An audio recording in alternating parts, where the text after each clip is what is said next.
Hello दोस्तों, प्रणाम है गुड़िया मौर्य। मेरे यूट्यूब चैनल पर आप सभी का स्वागत है। और मैं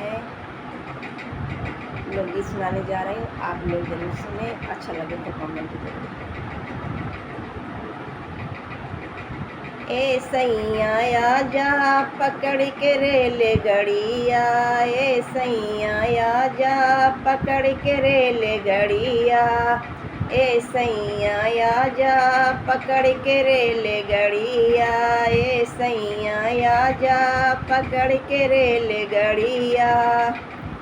बड़ी की भैंसिया बियाए दिहल पड़िया, बड़ी की भैंसिया बियाए दिहल पड़िया, ए सैया आजा पकड़ के रेल गड़िया, ए सैया आजा पकड़ के रेल गड़िया, ए सैया आजा पकड़ के रेल गड़िया। कुछ दिन पास रहिया मना मोरे बात के, कहना बूझेला मोरे सैया बात के। कुछ दिन पास रहिया मना मोरे बात के, काहे न बूझेला मोरे सैया बात के।